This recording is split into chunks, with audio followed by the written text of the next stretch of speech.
Itamar, it's lovely to have you here. I had the privilege of seeing the Ally in New York while I was there, and then actually sit with you and a few Dorot fellows for dinner. Pleasure to be here. Thank you for having me.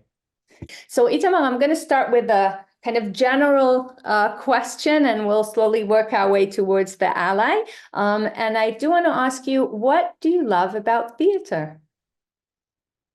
That's a good question. A few things. I love how much freedom um, and sort of license you have as an artist to pursue whatever weird story you want to tell in whatever weird way you want to tell it. I mean, this is a byproduct of how little money there is in theater and how small the audience for it is. Because if you're working in things like film or television and people are spending hundreds of millions of dollars and hoping to reach audiences of hundreds of millions of people, there's all kinds of forces involved that are sort of not necessarily in the interest of the art, because what you're doing is, has to fulfill all of these sort of commercial metrics.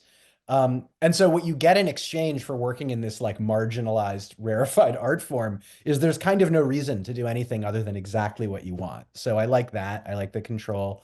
I like the immediacy of it, that it involves people physically in a room together, both the performers and the audience. I mean, that would have been my answer 20 years ago. It's even more so my answer now, because as we increasingly, here we all are on Zoom and everyone's increasingly in their phones all the time, and people are watching things more and more in short form on screens. And there is something about the physical presence of people in a room breathing the same air that I think is inherently healing properties. So I like that about it. It's ritual, it's close. There's something it doesn't worship a particular god by definition, maybe Dionysus, but like there's something sort of ritual about it that connects to like our most ancient human needs. Um, and I like that it's, especially now in a time of such polarization and everyone entrenched in their talking points and so on. Ideally, it's a form more so in any dramatic form, but television and especially film rely on images. They have the tool of the camera and special effects and all this stuff. Theater relies by necessity on the situation and the words or the lack of words. And so it's about the coexistence of incompatible points of view. That's how theater works. There's no tension, there's no conflict, there's no drama otherwise. So I think that's important. So I think, yeah, those are I think that's what keeps me in it. Thank you. So you have in your resume a lot of different types of from playwriting to book writing, which is creating the play or adaptations. How do you choose what you want to work on? What draws you to a project? It's a good question. It it's a couple of things. Like the sometimes it's just impulse. Like, am I excited to work on this? Um, and there's always a balance of things I'm generating entirely on my own that no one's asking me to do, right? So I have to be quite excited about it.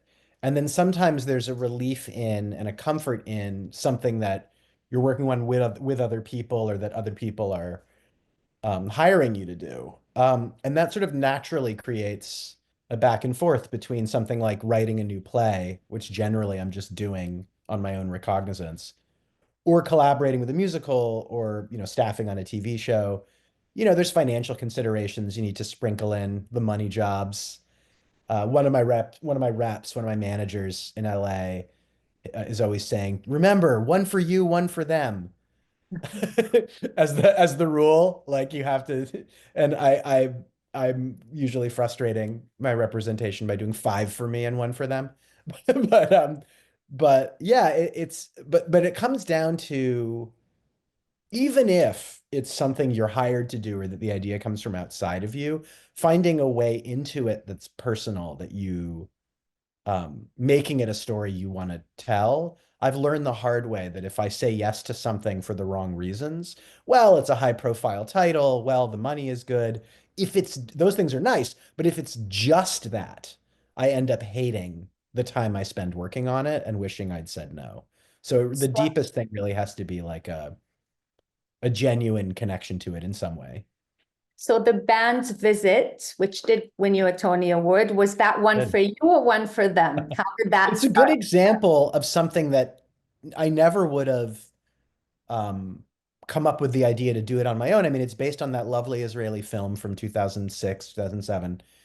And Oren Wolf, the theatrical producer, got the rights to do a stage adaptation. He was working with the late great Hal Prince at the time, who initially was going to direct and then left the project to work on something else. But I first heard about that the band's visit because I got an email from Hal Prince's assistant one day saying, "Come to this meeting." And I just come off doing two other musicals, and I was kind of burned out on them because they're so hard. And I was like, "No more musicals." And then I got that email, and I thought, well, when Hal Prince invites you to a meeting, you go. So I went and I met Hal and Oren, and they gave me a DVD of the movie, and I watched it. So it was very much a job for hire that came from outside of me. But when I watched the movie, because my parents are Israeli, because I've spent so much time there, because I thought the movie was so beautiful and was about something so human and universal, which is, the that the basic needs for food and shelter and connection transcend anything else, any racial or political or religious division. I felt I really wanted to do it, and I thought I saw how. So very quickly, uh, in my collaboration with David Yazbek, who saw it similarly to me, it felt like it was ours, even though a producer came up with the idea and hired us to do it. We found our way into it, and yeah. So it can happen that way. And it's easier. It's easier if it's not just you pushing the boulder up the hill alone. Yeah. So you mentioned your parents. So let's go back there. You grew up in Berkeley, first generation American because your parents came from Israel. Can Yeah. you kind of identify for us some pivotal points of your childhood that you'd say propelled you to who and where you are today?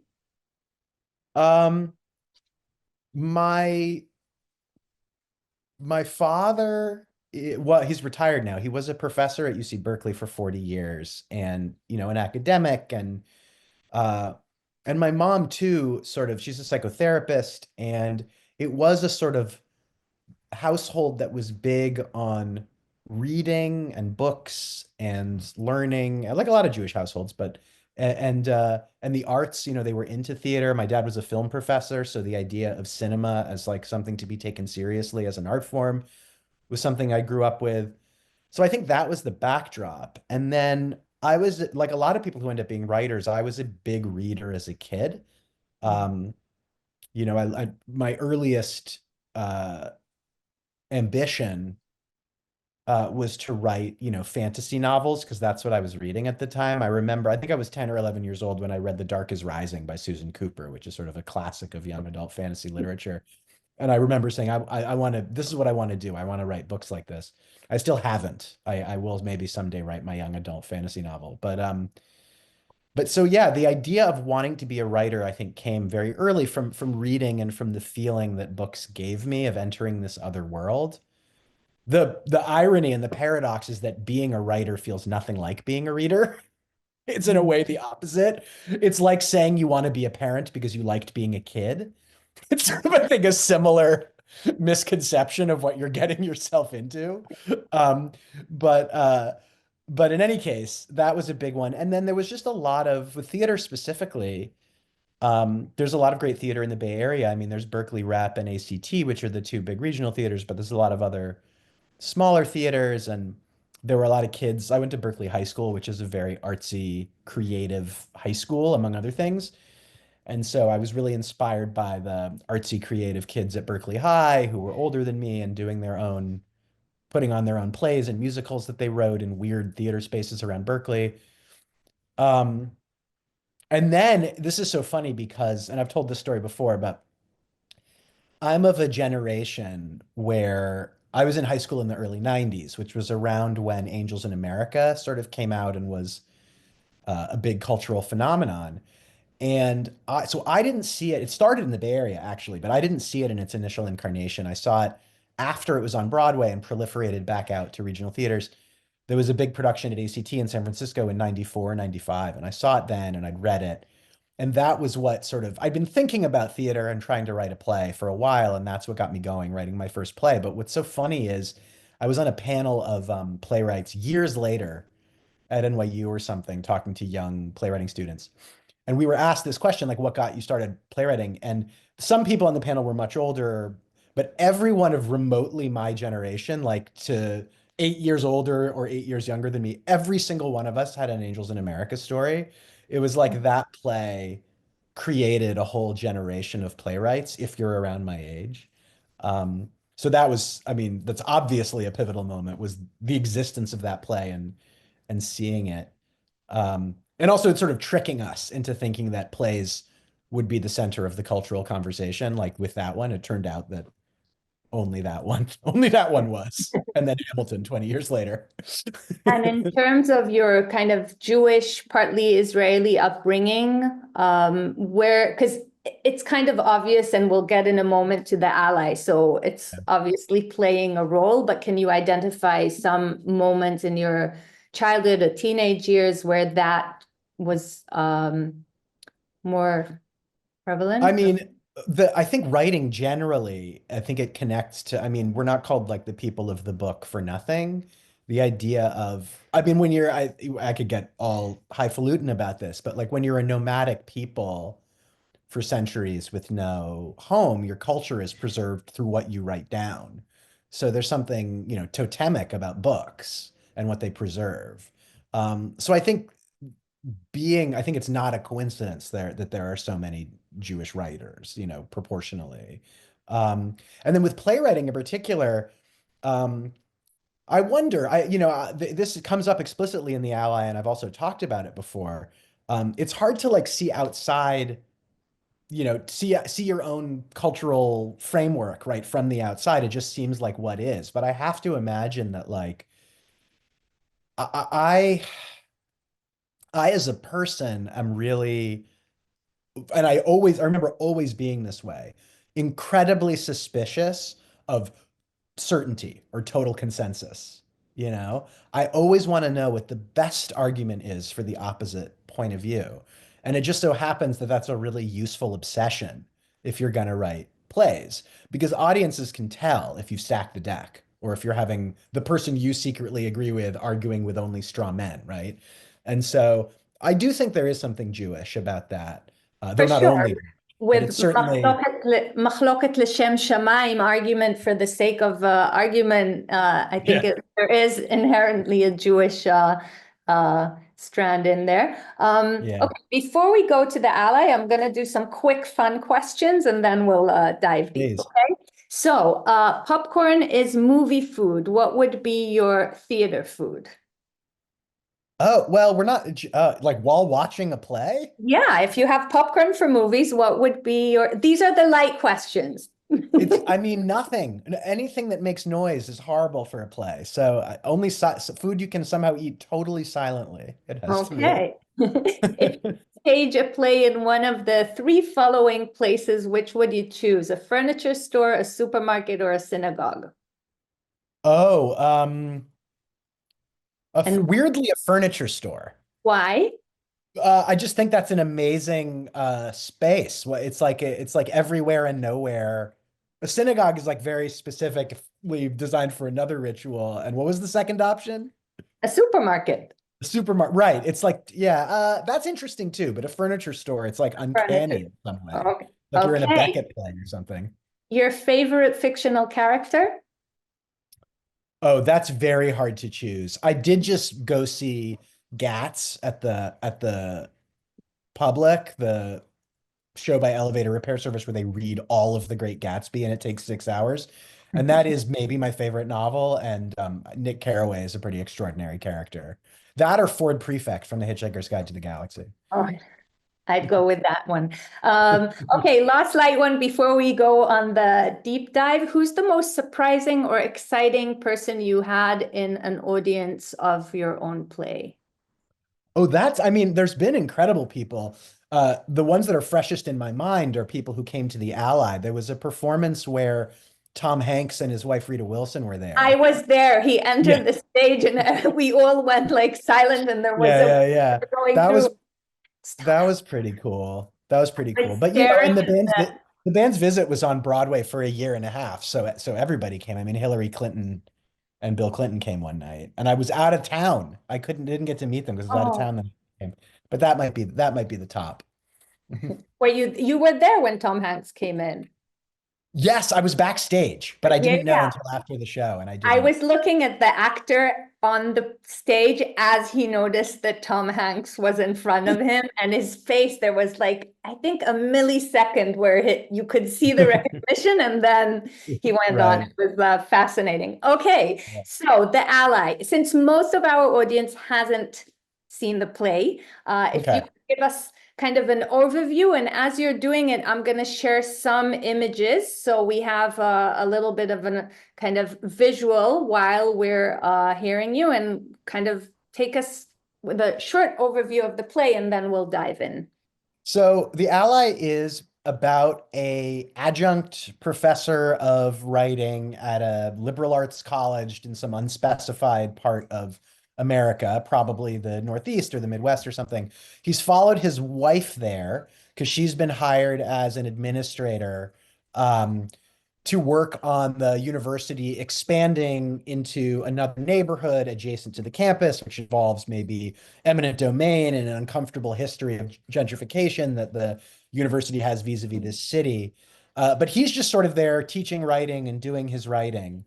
And then a former student of his, who's an African American undergraduate who's from the city that the university is in, who was in his writing class the year before and was, one of his more exceptional students, comes to him and asks him to sign a petition because his cousin, who also grew up locally, was killed by the police over the summer. And he wants him to sign this document that's, decrying police violence in town and calling for various reforms to the city.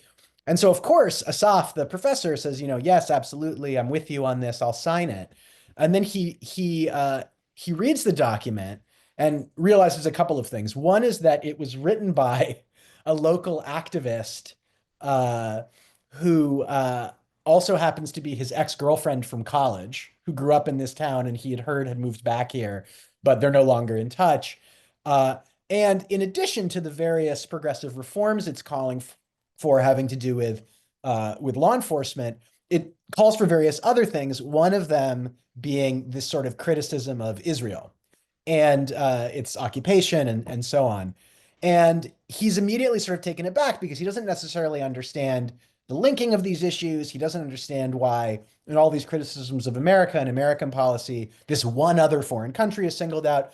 So he's a little confused, and he initially tries to sort of go have a conversation about it, but instead, faced with the larger issues he sees are in play, he goes ahead and signs it, and this makes him wait. Go back to the previous picture, sure. So when he signs the petition, he becomes sort of known on campus as this great progressive supporter of all these causes, even though he had some misgivings. So he's approached by two other undergraduates, a progressive Jewish undergraduate and a Palestinian undergraduate, who are starting an organization of their own to sort of create dialogue, but also to fight against, what they see as of Israel's excesses in the occupation, and fight for the right of return and fight for maybe a single binational state, and he the events sort of snowball from there, where in his attempts to see the sort of meet everyone who comes to him where they are and find the part of himself that agrees with the good points that they're making, but also trying to piss off no one. He sort of gets in deeper and deeper, trying to please everyone, and ends up angering everyone. So first in this photo, he's approached after signing all these documents. He's approached by another student, a graduate student in Judaic studies, who points out to him, what he sees as the anti-Semitism that lurks in all of these causes, and implores him to withdraw his support for uh, all of these issues. And so everything just sort of keeps escalating, and ultimately he sort of ends up, and here we see him defending himself in Act Two against everybody in his attempts to sort of bring everyone together. He ends up inadvertently becoming everyone's enemy, kind of, sort of about the thin line between trying to be the best ally possible to everyone at once, making you a target for everyone. Yeah, so that's, and then, and then things don't go well for anybody. But yeah, it's about a lot of questions, but one of them, I guess, is,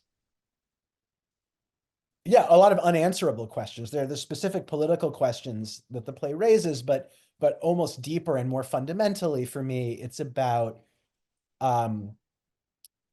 is insisting on nuance and complexity in the face of everyone else's certainty, the good moral thing to do, or is it beyond a certain point an excuse for taking no action whatsoever and maintaining status quo? And So, or is the answer both? so we'll get to that in a moment, but let's start with the Uh, fact that this is a very personal, almost autobiographical play that was also written, or you started working on it way before October 7th. So if you can yeah. first tell us what pushed you or inspired you to write this play.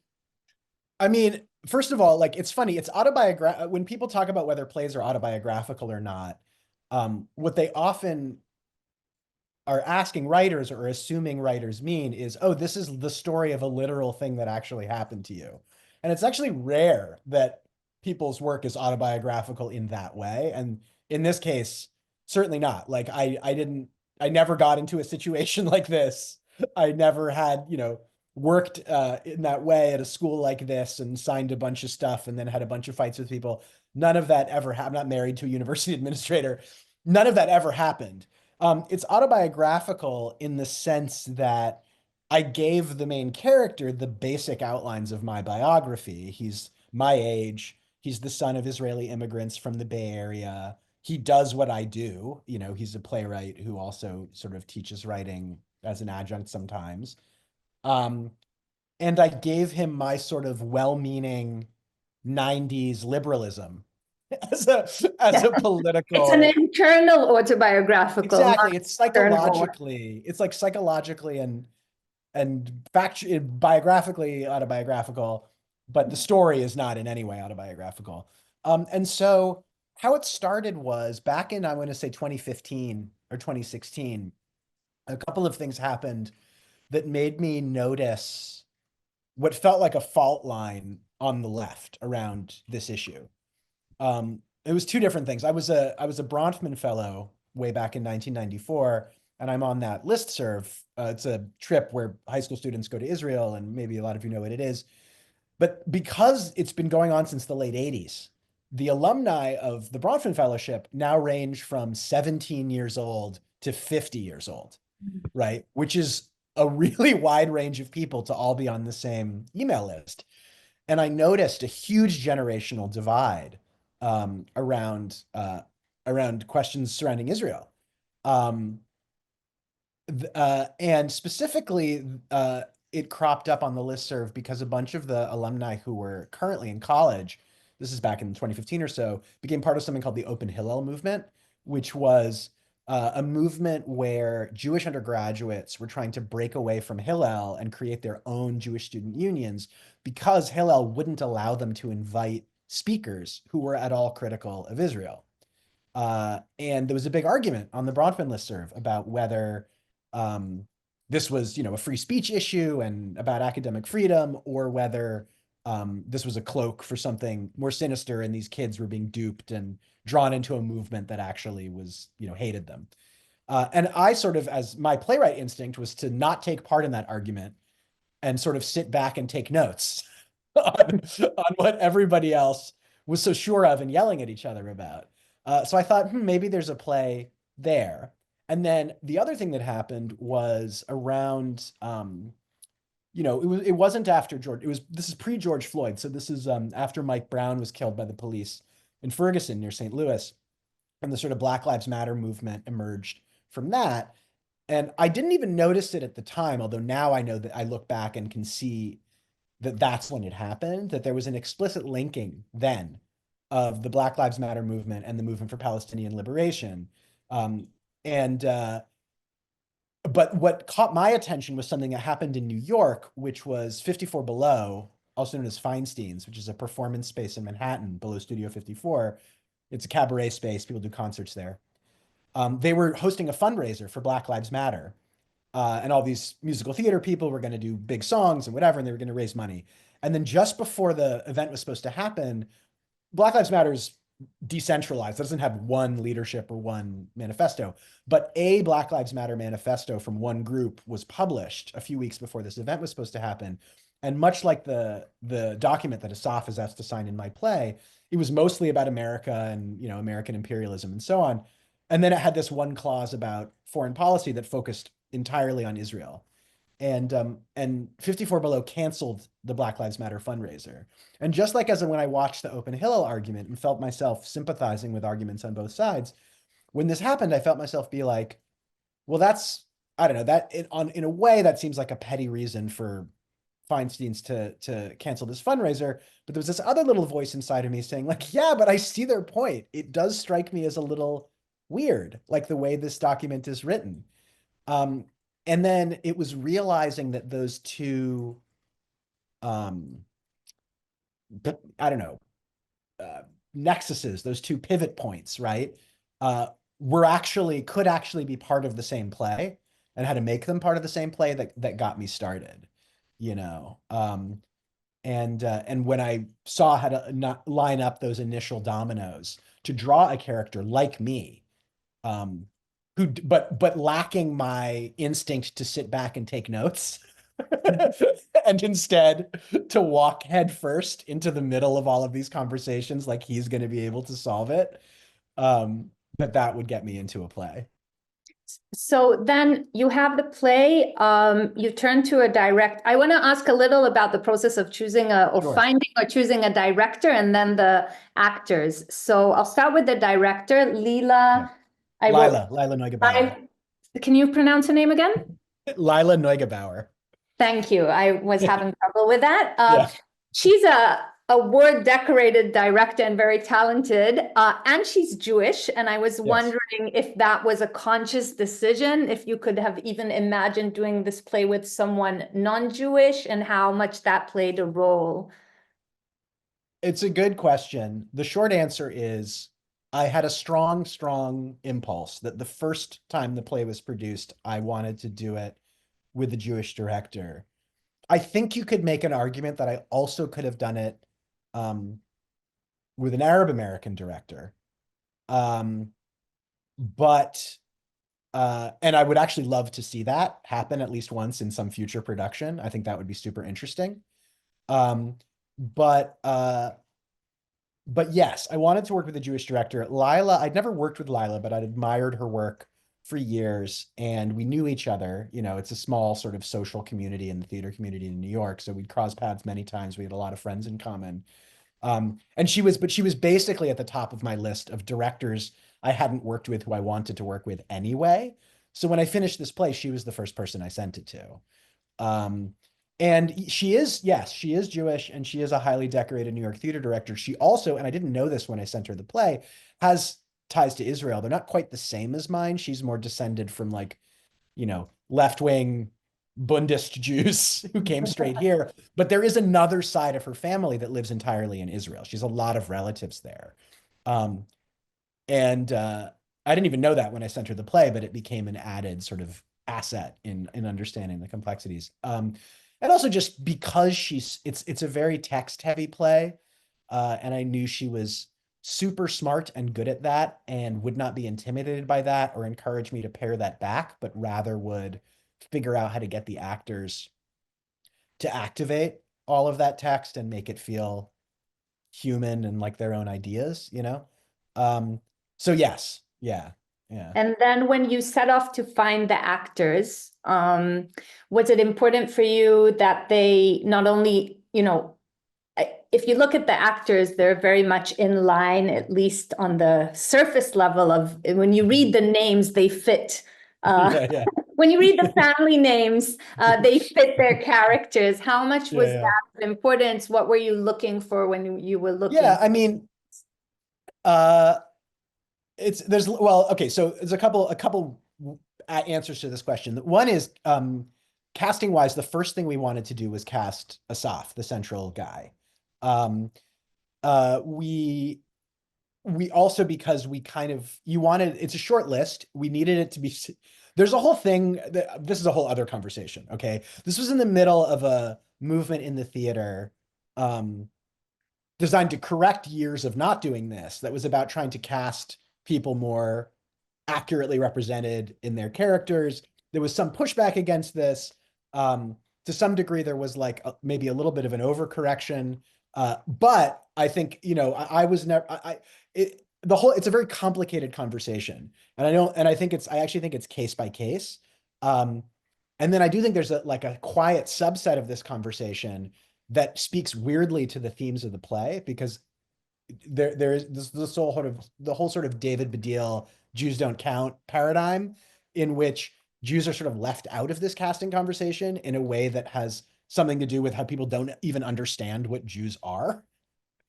And which is how you get a Ruth Bader Ginsburg movie with a non-Jew playing Ruth Bader Ginsburg, and a Golda Meir movie And with the a non-Jew Golda, playing which is, Golda I think Meir. the And I mean, latest. I could go on, and a Leonard Bernstein movie with Bradley Cooper in a fake note, and like, at the exact same time that everyone's freaking out about representation. Um, that's a different soapbox.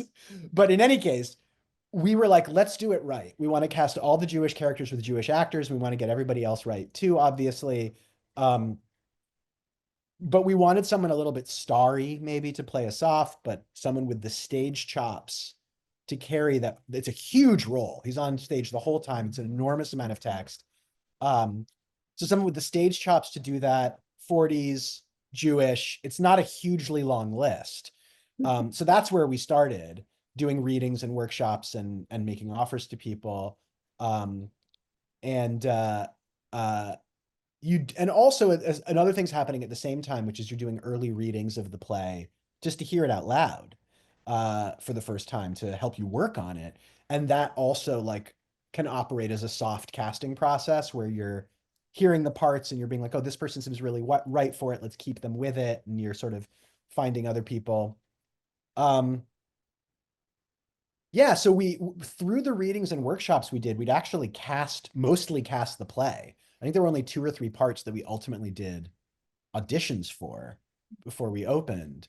Um, and yeah, we you know, and the conversation sort of gets more, it's interesting, like, as the conversation gets more granular,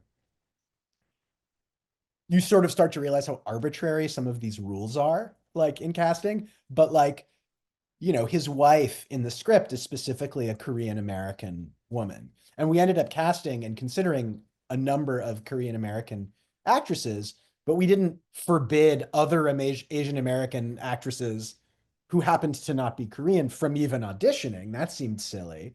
But we were like, well, for this play in particular, that is so much about identity, what if we can do it? Like, what if we can actually nail it up and down through all of the casting?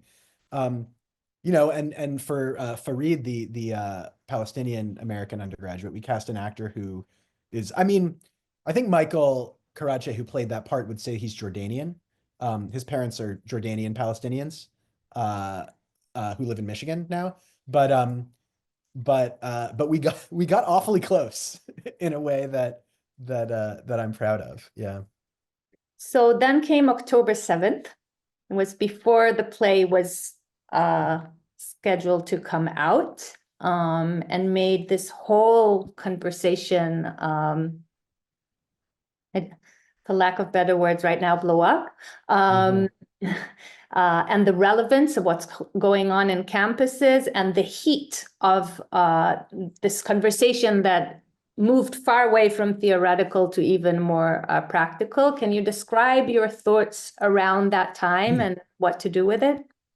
I mean, it was to I all along and up to now, the it continues to feel important for me to say that um that moment was so seismic and so traumatizing that it immediately felt and continues to feel silly to be like that for me to have had to think, well, what does this mean for my off-Broadway play? You know, it was so much less important than everything else that was happening. But we had already cast it. We were scheduled to start rehearsals, and it was something we had to deal with because you're right. It completely changed the context in which the play was happening. Um, so, I mean, I had a lot of questions. I mean, first of all, there was the question of would the public still want to do it, or I were was they going to about back to out? ask about that. If you, I think I mean, I'm not part of the public's internal conversations. My understanding is the question at least came up, but that for the most part, and Oscar Eustace in particular, who runs the theater, never sort of questioned whether they still wanted to do it and actually felt it was, if anything, more important. Um, then there was the question, did we still want to do it? You know, which was a conversation for Lila and I and the actors to have. Is it, let alone what we were going to do to people, if it was going to be too hard for people in the audience to watch. Even before we got there, we were going to ask a room full of actors, many of whom had personal relationships to this stuff, um, to spend a month rehearsing it, you know, and yelling at each other about this stuff through the script. But like, was that a responsible emotional thing to put the artists through? Um, I wondered if the play, I knew that in a way the play had become suddenly much more relevant, but in another way, I had imagined it as I'd written it as a play about a status quo that seemed stuck, but that I knew couldn't stay stuck forever, but no one knew how it was going to break. And now that status quo had shattered, and it went from being something where I felt like I was taking these conversations that were happening primarily, I thought, I think in the margins among left-wing Jews, let's say. And now every argument that was being made in the play was in someone's New York Times editorial every other day. And so I thought, is the soil too well tilled now? Everyone's already talking about it. So what do we need with this play? You know, is that the issue? And I didn't actually know. I didn't know the answer to. I wasn't. We decided to go ahead with it, but I wasn't certain what that would mean. Um, I had this thought that I still felt like what I had done with the play was important to me because, you know, we're in this world where definitely in like an internet comment thread or a tweet, right? Someone says a 200-word thing about an incredibly complicated topic, and then 200,000 people agree with them, and that's somehow the conversation. But even in like a Times editorial, it's basically someone using 1,000 words to make one point, and in the middle they entertain a couple of objections and they dismiss those objections and reiterate their point. And then the first comment on the editorial is the counterpoint. And again, that's the whole conversation. And what the play was trying to do was, what happens if you leapfrog past every point and counterpoint and counterpoint and like, okay, we've said it all. Now what? Like, what are we left with? What's beyond that? And I thought, and I still think a play was kind of the only way to do that. No other form allowed that. Um, so yeah, we were sort of like, let's still do it. And then in terms of the rewriting I had to do, I was about to ask if you did yeah, any I rewriting. did. Not as much as some might think. One thing I did was make it explicit in the play that it took place in September of 2023. Up until that point, when we did readings in 2021 and 2022 and 2023, the play could always be taking place now because nothing too drastic had changed about the situation. I would incorporate references to things that happened, like the protests in Israel against Netanyahu's attempted judicial reforms and so on, but nothing that fundamentally changed the basic situation. Now I had to say it would be a completely different play if it took, I mean, this play wouldn't exist. It would be a play about something else, you know? Um, so I had to make that specific. And then there were, everyone became like an armchair expert on this overnight. So I had to do a certain amount of shoring up of things to make sure it was like even more. I mean, everyone in the play disagrees with each other. So not to say like that people are saying the right thing, but the best way they would make their argument, right? Um, and and then, certain predict things that sounded predictive. Hmm. Well, if this happens, then this will happen. And if something like that had since been proven definitively wrong by the facts of what had in fact happened, I had to decide whether to take that out or whether I could leave it in as unintentional irony or foreshadowing or something. Um, so the word for word rewriting was not drastic, but it was important. Yeah. Um, so before I get to ask about some of the responses, the end, this is a small spoiler, but the end is, or maybe I'll try not. The end is leaves both the character and the audience with a big question mark and kind of I was thinking of it mostly as almost impotent, like with complete lack of ability to make a decision, and it's very, very open-ended. And I was wondering if that was the original end. Did you have a few different endings that you then chose from? It goes also to the question, if you know the ending when you start writing the play, how I didn't know the ending when I started writing, and actually until a few days before we opened, that wasn't the ending. The way the play ends now, um, was originally the third to last scene. There were two more short scenes after that.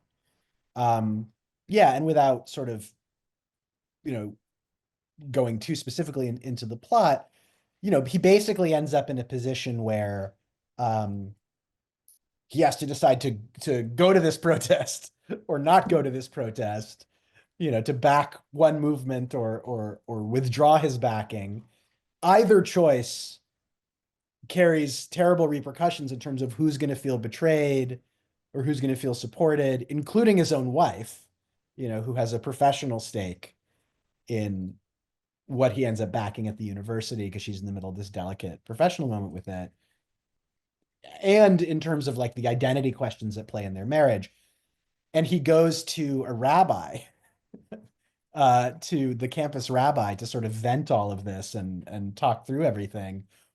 And that was originally the third to last scene. And then there were sort of two more scenes where he kind of, at the end of the rabbi scene, he would kind of try to go to the protest, but he can't because it's too late, because it's kind of already turned into a riot because the police have intervened. And then, so his wife is mad at him because he didn't go, but he tried to go, but then she's been fired. And then there was a final scene where the more sort of right-wing Jewish student who comes to him in the first act now comes to him again saying he's starting a club that he wants Asaf to sign on to back. And as we were doing the play in rehearsals and as we started doing it for audiences and previews, I could feel the audience check out after the rabbi scene. I could feel that the interest built and built and built, and they were on pins and needles. What's he going to decide after the rabbi scene? And as soon as he made a decision, the audience lost interest in the rest of the play. And also the play became very punishing because everyone was really mad at him. His wife's really mad at him, and then he gets really mad at this guy because he's, paying forward his wife being mad at him. It just ended in this very angry way, this very angry and hopeless way. And also the choice he made was kind of loosey-goosey. Like he tried to go to the protest, but he couldn't go because it was already kind of destroyed.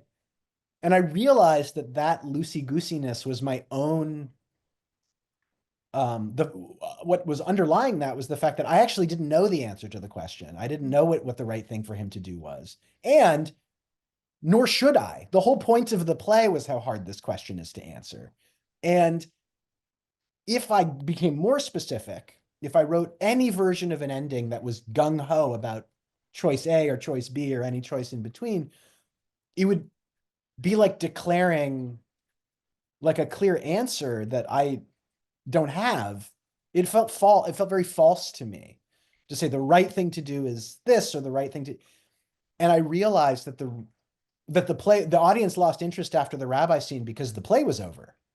Mm. Like it was, and as soon as that struck me and was told to me by a couple of really smart people, um, and we tried it, it was clear because instead of taking all of the energy that had built to that point and then dissipating it through trying to give some pat answers, you know, because if he does a thing and then the play punishes him, I'm saying he's wrong.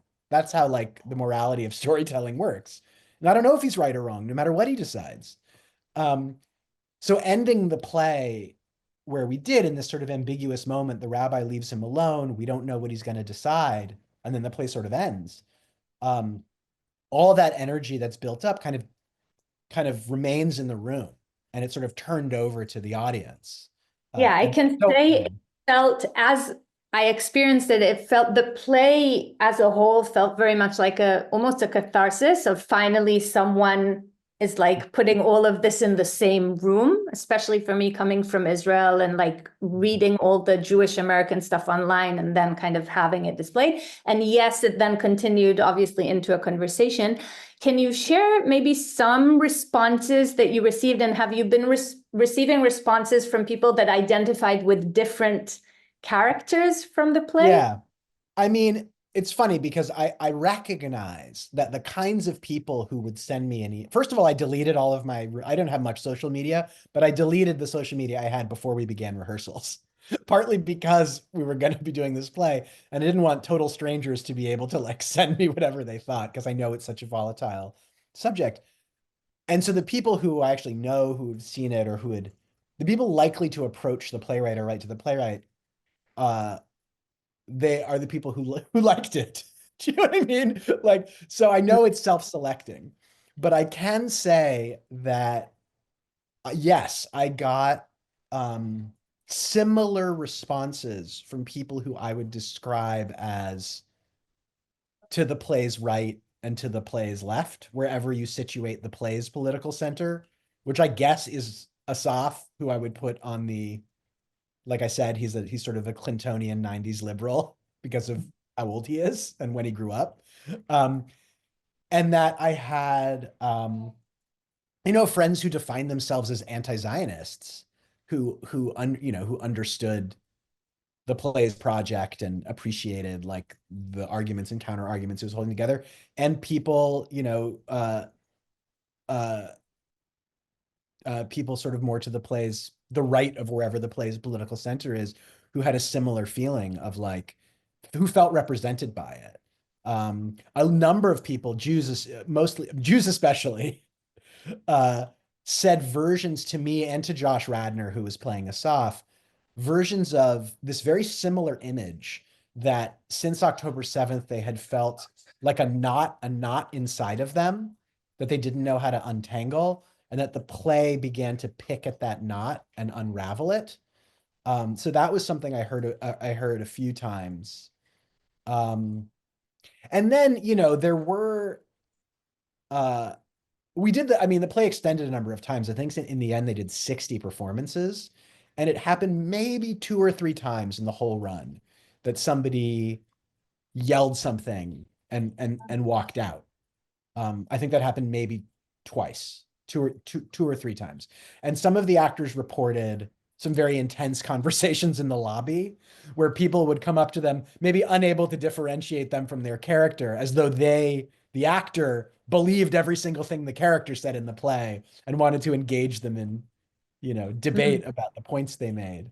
Um, but no, we there were some fears around the responses we would get, but nothing. I think I think the play is if you I mean, not that people need to actually see something in order to complain about it. That's not the world we live in.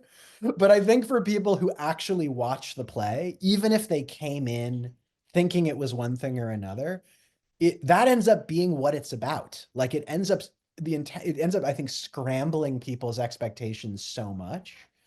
Like they hear their own point of view argued so well that hopefully it opens them up to listening to the best possible counter argument. So I So think its political embrace is wide, but obviously it's So not going to my be. thought seeing it was, wow, this needs to be seen by basically everyone. And I was wondering, where is it going in terms of where will it be showing? If someone does want to see the play, what are your plans for it? Yeah.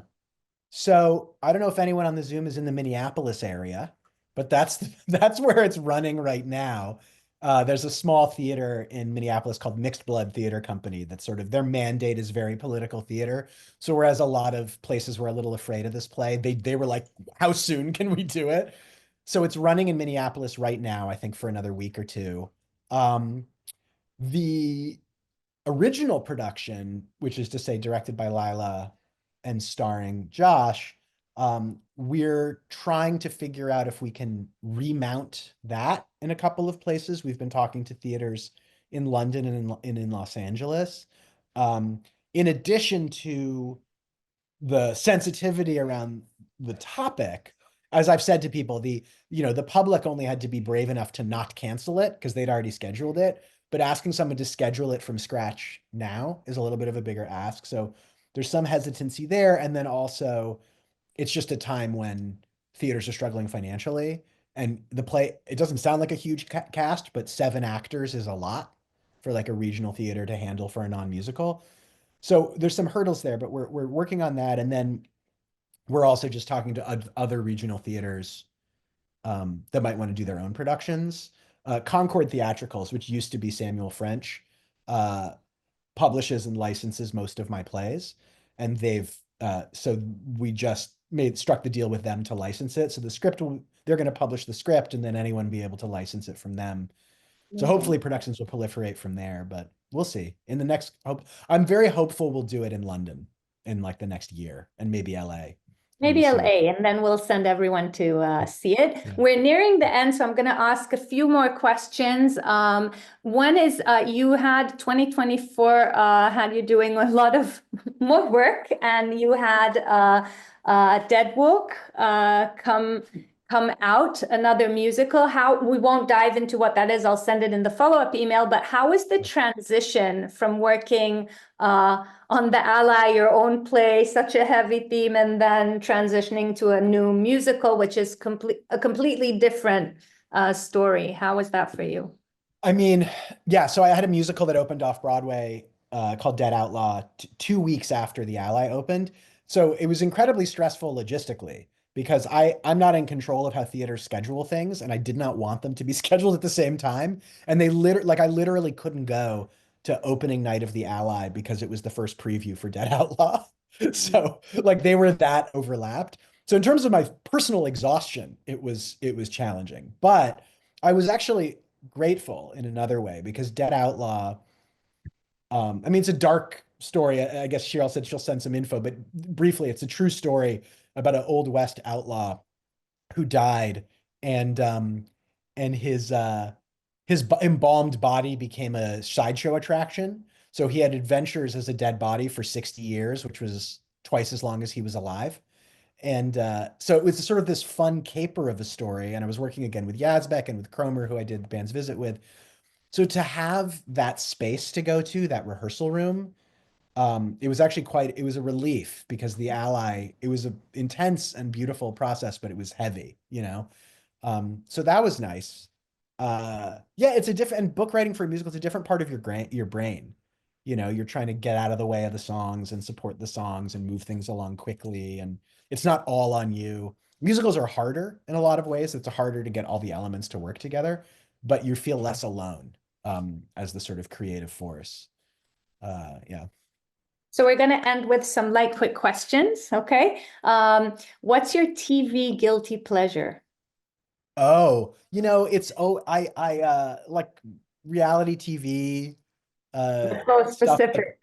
Uh, well, so my first musical 10 years ago was a satire of reality TV dating shows called Nobody Loves You. We're trying to bring it back in San Francisco later this year, actually. Um, and so I started watching The Bachelor and The Bachelorette back then as research for that show, but I never stopped.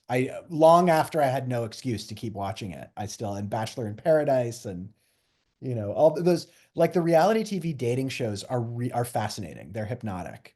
So I guess Okay. that, So you yeah. watch Love is Blind? I haven't done Love is Blind. Ah, interesting. Okay. What inspires you? Oh, good work. Reading a good novel or seeing someone else's play or musical or movie that it's just artfully done and about something that matters and, you know, gets it across well. Yeah, that I find inspiring. Yeah. Do you have a morning routine? Yeah, I get up and I feed the cats and I make coffee.